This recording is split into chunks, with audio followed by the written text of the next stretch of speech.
యేసు ప్రభు ఎందుకు ఫేమస్? ప్రపంచంలో ఎక్కడైనా సరే ఈ క్వశ్చన్కి ఒకటే ఆన్సర్. యేసు ప్రభు దగ్గర మాత్రమే దొరికేది ఏంటంటే క్షమాపణ. అర్థమైందా?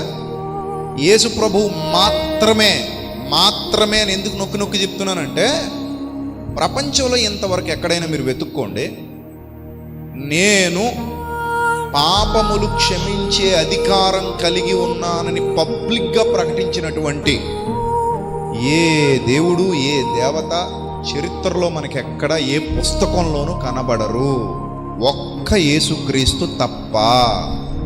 ఏంటి ఇంత ధైర్యంగా చెప్తున్నారు మీరు అని అంటే, మీరు బాగా అర్థం చేసుకోవాలి.